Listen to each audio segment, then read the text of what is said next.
దేవి పౌలోమి చేసిన కార్యమే అటువంటిది. అందుకే మీకు విన్నవించక తప్పడం లేదు.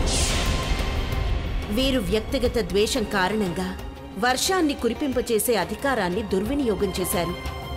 వీరి సంకేతాలతో కురిసిన అతివృష్టి వల్ల దేవ ఉద్యానవనమంతా నశించిపోయింది. అలాగే నేను ఉద్యానవనంలో నాటిన మొక్కలు నీటిలో కొట్టుకుపోయాయి. అంతేకాదు, దేవి పౌలోమి ప్రకోపం వల్ల ధరిత్రి మీద కూడా నిరపరాధులైన మొక్కలు, వృక్షాలు నశించిపోయాయి. దేవి పౌలోమి, మీరు మీ సమర్థనలో ఏమైనా చెప్పాలనుకుంటున్నారా? బ్రహ్మదేవా, దేవి సంతోషి మాత నేను చేసిన మంచి పనిని వృధా చేసేశారు. ఆమె మరిచిపోయినట్టున్నారు. వారే వరుణదేవుణ్ణి ఆహ్వానించారు. అంతేకాదు బ్రహ్మదేవా, ఆమెతో పాటు మాతా పార్వతి, మాతా లక్ష్మి, మాతా సరస్వతి ఇంకా గోమాత కలిసి ఆహ్వానించారు. నేనా సమయంలో ఈ 5గురి ప్రార్థనను మన్నించానంతే. బ్రహ్మదేవా, నేను దేవేంద్రుల వారి పత్నిని అన్నది నిజమే. కాని ఏ ఉద్యానవనానికి ఎంత వర్షం అవసరం ఉంటుంది అన్నది నాకు తెలియదు కదా దేవా. దేవేంద్రుల వారు లేకపోవడం చేత నేను కేవలం నా కర్తవ్యాన్ని నిర్వర్తించానంతే. నేను చేసిన కార్యానికి సమస్త దేవతలు నిజానికి నన్ను ప్రశంసించాలి. నేనే లేకపోతే ఈ దేవతలందరి ప్రార్థనను ఎవరు మన్నించుండేవారు? చెప్పండి బ్రహ్మదేవా, చెప్పండి, నేనేమైనా అనుచితంగా మాట్లాడుతున్నానా?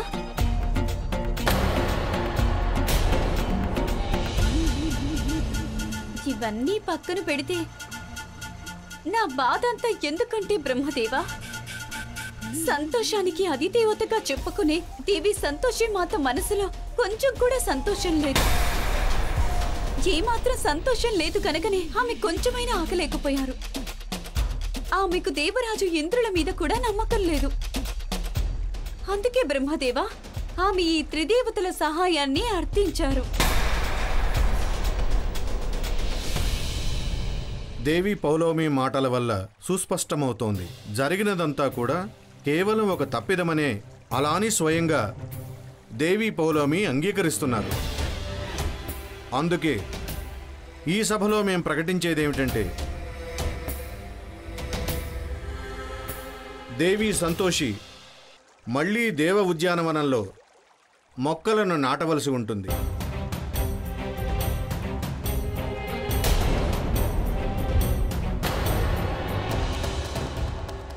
మేము దేవి పౌలోమి వాదనను నమ్ముతున్నాము. ఆమె త్రిదేవతల విన్నపాన్ని మన్నించి వర్షాన్ని కురిపించారని. కానీ సత్యమేమిటంటే, అతివృష్టిని ఆపి ఉండవచ్చు, కానీ దేవి అలా చేయలేదు. అమ్మా, అలాంటి వాళ్ళది నిజమైన ప్రేమ కాదు, అది వ్యామోహం. ఎగ్జాక్ట్లీ చిన్నత్త, నిజంగా ప్రేమించుకున్న వాళ్ళు అలా చేయరు. ఎంత మనసు విరిగిపోతే కన్న కూతుర్ని పట్టుకొని మా దృష్టిలో చచ్చిపోయా ఉంటుందా తల్లి? అది సరే అమ్మా, తన కూతురుతో తన మాట అనేటప్పుడు ఆమె మాటల్లో వ్యథ, కళ్ళల్లో బాధ గమనించావమ్మా? పెద్దబాబుకు బర్త్డే విషెస్ చెప్పు కూడా వెళ్ళాం కదా. ఊరికే ఎలా కాలిపోతుంది? మంట పెడితేనో పడితేనో తగలబడుతుంది.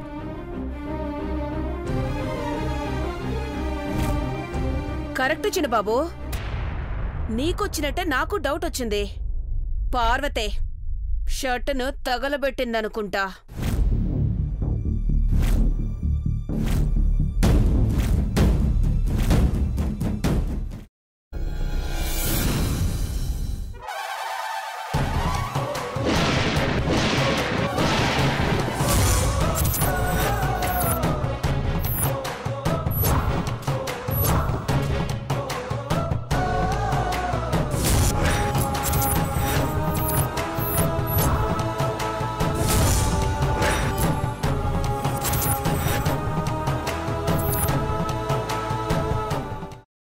వేయించుకున్న తర్వాత పొట్టు తీసేసి చాప్ చేసి పక్కన పెట్టుకోవాలి. ఒక ప్యాన్లో కొద్దిగా నూనె వేడి చేసి అందులో ఆవాలు, మినప్పప్పు, శనగపప్పు, కరివేపాకు, సన్నగా తరిగి పెట్టుకున్న ఉల్లిపాయలు వేసుకుని 1 నిమిషం పాటు వేయించుకోవాలి. ఆ తర్వాత కాల్చి కట్ చేసి పెట్టుకున్న వంకాయని కూడా అందులో వేసుకుని బాగా మిక్స్ చేసి బౌల్లోకి ట్రాన్స్ఫర్ చేసుకుని అందులో తగినంత చిక్కటి పెరుగు లేదా పల్చటి పెరుగు వేసుకుని మిక్స్ చేసి అన్నంతో కానివ్వండి, చపాతీతో కానివ్వండి సర్వ్ చేసినా చాలా బాగుంటుంది.